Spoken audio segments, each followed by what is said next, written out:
This is a press conference with Congressman Tim Bishop joining us, and a very diverse group of organizations to discuss the problems with fast-tracking the Trans-Pacific Partnership. So without any further delay, Congressman Tim Bishop.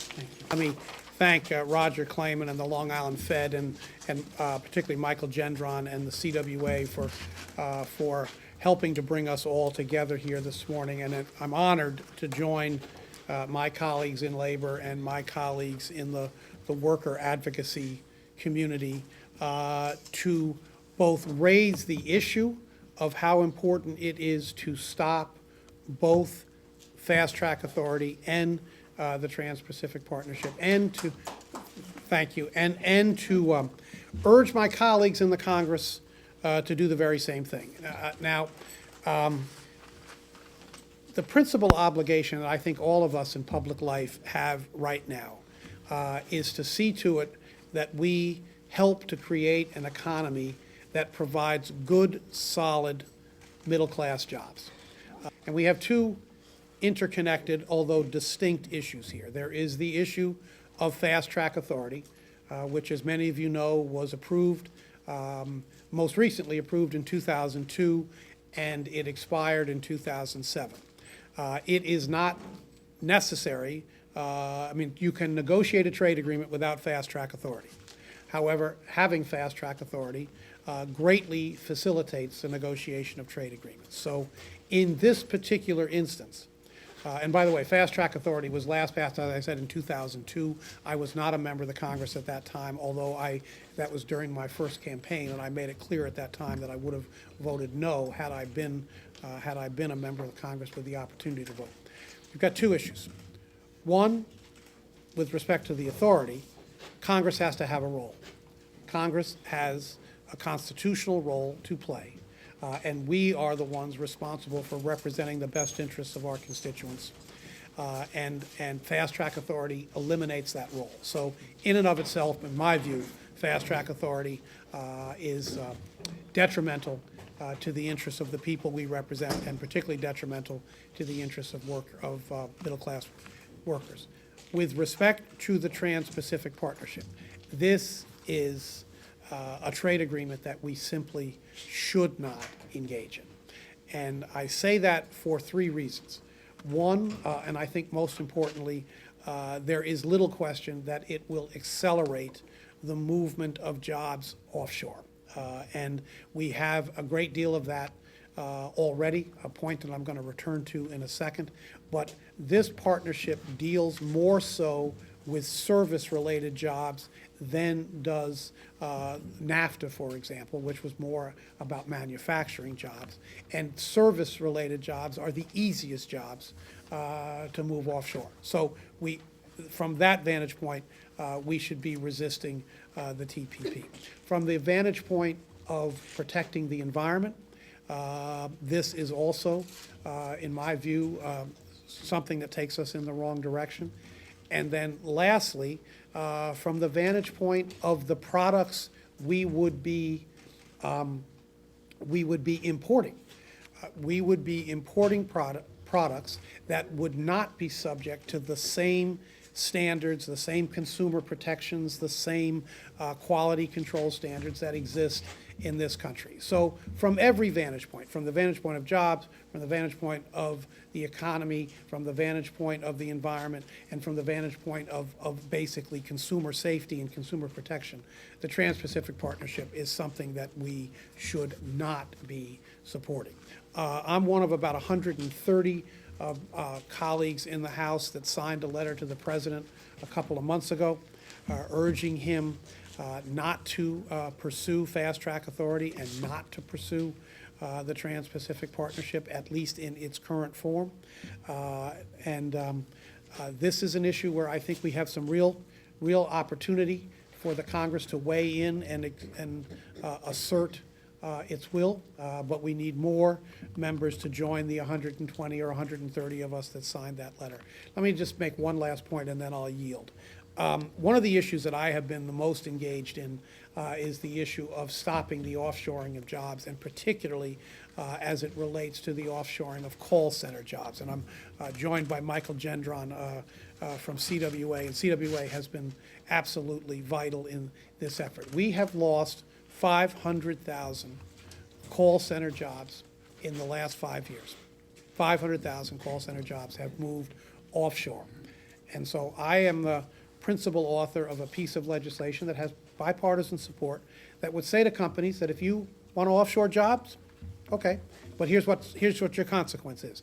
Your consequence is that you would be no longer eligible for any loan, grant, or contract administered by the federal government. And so, and I'm hopeful, and as I say, we have bipartisan support in the House. Senator Casey has introduced the companion legislation in the Senate. I'm hopeful that we can make a move here. Now, call center offshoring jobs is just one piece of our economy, but 500,000 good, solid, middle-class jobs that pay $40,000 and $50,000 a year, those are the kinds of jobs that we need to keep here in this country, and those are the kinds of jobs, the loss of which will be accelerated if we continue to pursue the Trans-Pacific Partnership. So I'm delighted to see so many of you here. I hope my colleagues in Congress hear the collective voice that you are raising, and I certainly hope the administration hears it as well. Thank you, Roger. Thank you very much, Tim. Congressman Steve Israel wanted to be with us today, but he could not because of his schedule. He has a representative here.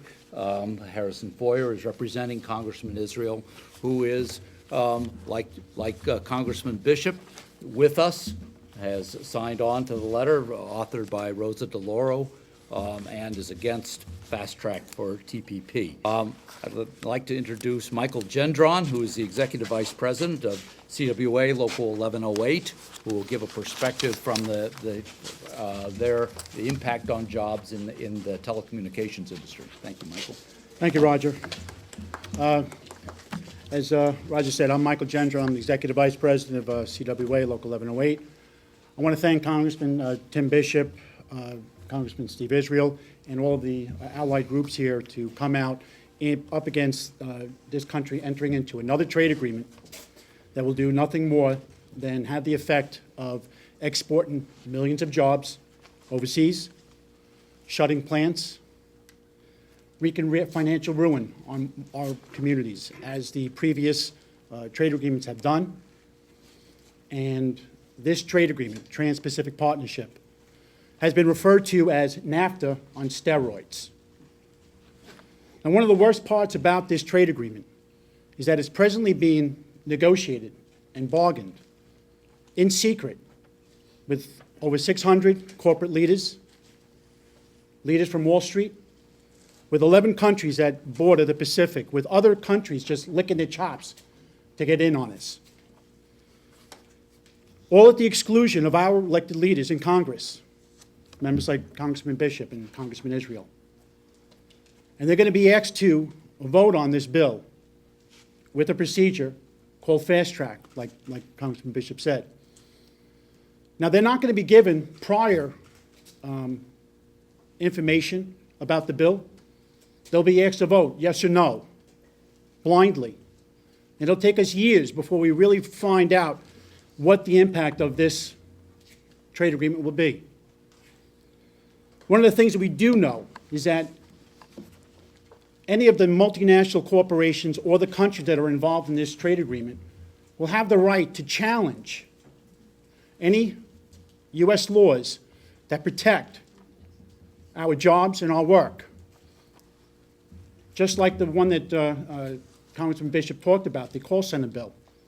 That if there's a call center in the Philippines or in one of the Koreas, they would be able to challenge that law, all because that law will impact their expected future profits. This is another trade agreement that will just further our race to the bottom. American workers are expected to compete for work and jobs against workers that make a fraction of what we make. Corporate profits will go up, Wall Street will make more money than ever, and yet our wages, our benefits, and our collective bargaining agreements will continue to erode.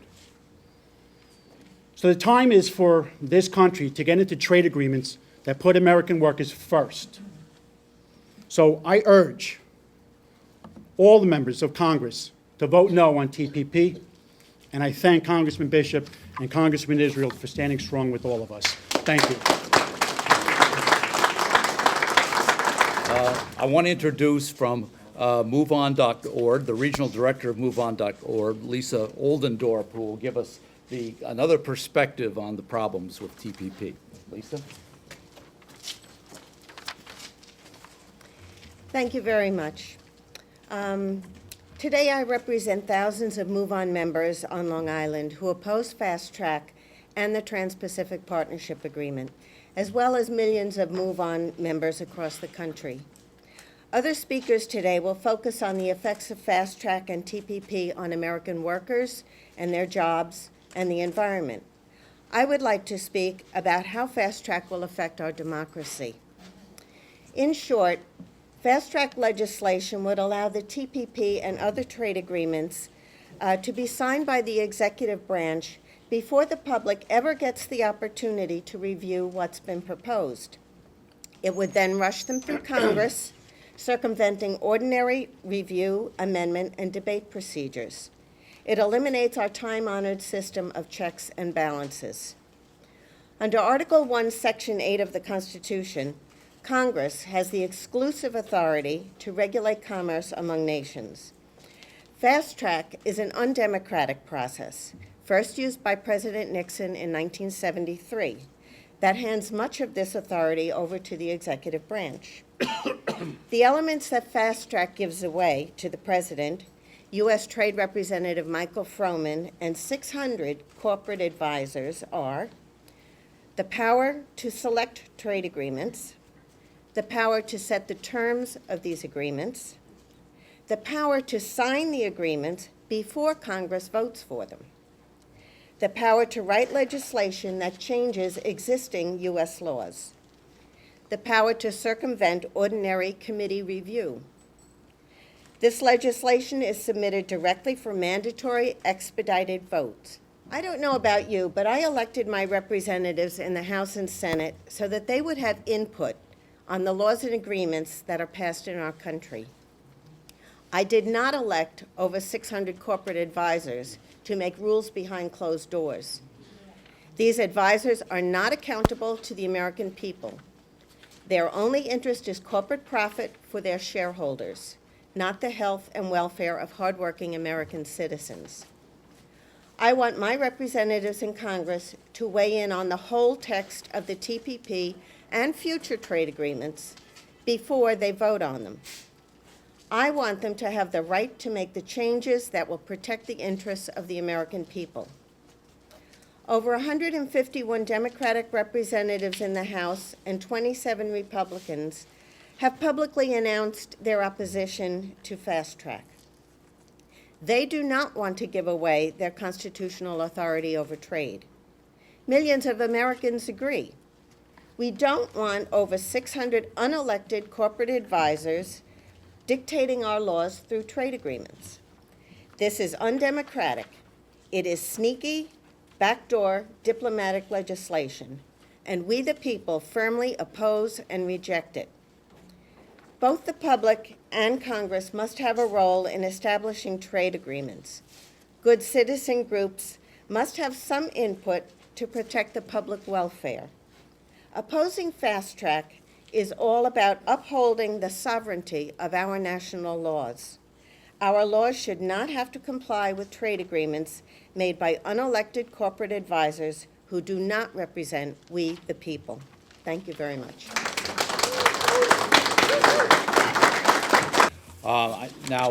First, before Dan comes up to speak, I want to acknowledge that Lisa Tyson is here, who is the executive director of the Long Island Progressive Coalition. And she brings with her many organizations who are supportive on this issue. Speaking from that perspective is Dan Fingus, who's the organizing director of the Long Island Progressive Coalition. The Long Island Progressive Coalition and its members across Long Island are opposed to the Trans-Pacific Partnership and its Fast Track. Quite simply, TPP is just bad for Long Islanders. This trade deal will erode environmental protections and threaten our economy. We thank Congressman Bishop for his strong leadership and Congressman Israel and Congresswoman McCarthy for their support and standing against fast track of TPP, but we urge all congresspersons from Long Island to stand with him against the TPP. TPP fast track removes the voice of the people from the process and hands the power to corporations and their corporate advisors. Long Islanders need for the entire Long Island congressional delegation to stand up for the people in our communities and reject the fast track of TPP.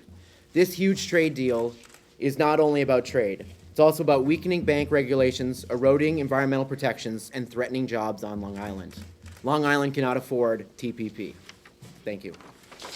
I just want to say that the trade issues is a very long road for the American labor movement. We've been fighting this issue for years and years, fighting the loss of good American jobs. The trade agreements that have been sold to the American public have never done what they were built up to do. We've always been told that they'll create jobs. We're now at the 2014 marks the 20th anniversary of NAFTA, and we can mark a loss of 700,000 jobs since the passage of NAFTA. We can measure the impact of the great gains we were supposed to receive by opening up China, and we have now lost 2.7 million U.S. jobs, 2.1 million in manufacturing since 2001. So the agreements don't do what they're supposed to do. It's going to be a challenge, no question about it. We have about 150 Dems who have said no. As we heard from Lisa, we have about 27 Rs in the House who thus far have said no. There is a bipartisan bill. I believe it's Senator Baucus, although I'm not sure who will take over leadership of it since Senator Baucus is leaving the Senate, as you know. And then there's Dave Camp, who is the Chairman of Ways and Means in the House, who have this bipartisan bill to introduce, to allow for fast-track authority.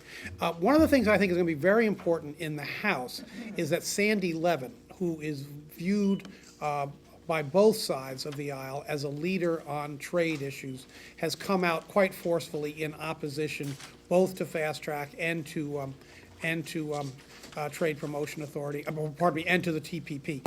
And I think that is going to resonate through the House. I think that's going to bring more Dems to the table than where we are right now, and I think it's going to bring some Rs to the table as well. But you have pretty much encapsulated the challenge here. I mean, it's a Republican House and a Democratic president who are pushing for these two things. We have our work cut out for us. And one of the things that I think is so encouraging is to see so many people from so many different constituencies here this morning. And I hope this kind of thing gets replicated across the country. I hope that answers your question. Could I just add one thing just to piggyback what Tim just said, is that, so in order to get that done, is that members of Congress need to hear from us, their constituents, because they know that if they hear from the constituents, they're going to, act and vote in that direction. So it's important that there be a groundswell from all of us to let them know that we're all against TPP. Historically, Republicans have been very sympathetic to trade agreements, and for the most part, Democrats have been have challenged trade agreements. And I think that sort of philosophy is what's holding sway here, as opposed to a knee-jerk reaction that's simply that if the president wants it, then they're going to oppose it. Saying, hey, this isn't what you One want. of the motivating elements of the Tea Party is what at least they view as adherence to the Constitution. Article 1, Section 8 makes it pretty clear that this is an area of congressional authority as opposed to executive authority. And who knows? I mean, they may, I don't know the composition of the 27 Rs who have signed on, but there may well be a groundswell from the far right joining the 150-some Dems who are opposed. We're opposed because we want to protect American jobs, we want to protect the economy, protect the environment. They may be opposed for other reasons. I think what the president's position is that we need to be active participants in the global economy, and that this is a means by which that can happen. this is an area in which I, at least, and Congressman Israel and I have an honest disagreement with the president and the administration. I don't want to, and by the way, I'm not going to characterize pejoratively anyone who is on the opposite side of this issue. I think our job is to make the case as positively and as aggressively as we possibly can for what we think is the right trade policy. Okay. I would say that there's a big change between the 2001, the early days of NAFTA, and today, and that is the decline of manufacturing on Long Island as well as throughout the country. Approximately 158,000 jobs lost in New York State generally since that time. Scott, you may want to talk about some of the impacts in the auto industry and the way it may have impacted us here and on Long The Island. biggest thing we've got with our international UAW, I mean, there's a very serious trade deficit between Japan and the United States. Japan basically imports 130 cars to our export of one car to Japan. And that is a serious loss of jobs. And that's a big problem for our industry. That's why, you know, when we had the bailout, as they called it, but it was really a restructuring of GM and Chrysler to bring them back into the fold instead of eliminating, because Ford would have gone down too.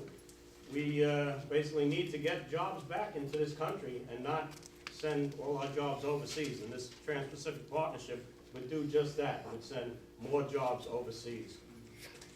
You know, James, it's a little harder now to say that this or that plant will close as a result of this because there's so little manufacturing left. I mean, there certainly is manufacturing on Long Island, but the widespread large union facilities are no longer here. However, the problem with the TPP as well as the trade agreements we've been addressing are the opportunities for investment and to change rules about procurement, and this affects public service as well. So we may find that some of the issues that Nick Lamort has been working very diligently to raise the standards of public workers could be challenged by an outside contractor, for example, that would claim it an unfair trade practice to limit the use of outside contractors. And that whole movement in services is one that we need to be very careful of on Long Island as well as everywhere else in the country. Victor. You know, George H. Bush came into office talking about a new world order. And it seems that it's coming to pass with all of the steps that have been taken along the way, including these trade agreements. And it's to me, completely a drive to the bottom. Instead of lifting up world standards, because these trade agreements not only are not good for us, they are devastating to these communities, third world countries. And so there's some other agenda, it seems, that's going on that's tied to this. And as I said, it's not a term that was coined, by people, it was by government, the New World Order. And how much is this, relating to transnational corporations really running the world? Well, I think you answered the question. I mean, if we look at Walmart, for example, in the supply chain, it has a very distinct downward pressure on wages and working conditions wherever they may set up the suppliers, particularly in the garment industry. And the fire in Bangladesh is a perfect example. I don't believe you've had hearings yet. It hasn't gone to a committee. What's the time frame? If people want to contact their congressperson, how long do they have? Is it going to be a vote tomorrow? No, the bill was introduced on January 9th. I'm sorry, the Fast Track Authority bill was introduced on January 9th. The Trans-Pacific Partnership is still under negotiation, so it is not yet ready for presentation to the Congress under any circumstance, under whether we have fast track or no fast track. But I would urge people to make their opinions known now. The timing is unknown, James. I mean, in the House, the House leadership, the Republican leadership of the House has made it pretty clear that they don't expect to take up too many controversial items between now and November. What they have said is that they expect to, try to pass appropriations bills to keep the Congress running, or keep the country running. And then they also say they expect to pass what they refer to as message bills, bills designed, that they have no expectation they'll ever become law, but they're designed to send some form of message. We've done a fair amount of that, you may have noticed, in the last 3 years. So the timing is unknown, but I would say that it is not imminent. Congressman has a tight schedule, and we're gonna take one more question, then we'll talk for a minute about what it is we have to do. Yes. This actually is not a question so much as a comment. This skirmish, if you will, can only be won by the power of the people. And to get that power of the people requires coverage that this be shown to the people, and the press has been very reluctant to get this out into the world. I'm very pleased to see the press is here today to cover this. I just hope that you can be more successful in letting everyone know that this is happening. Thank you.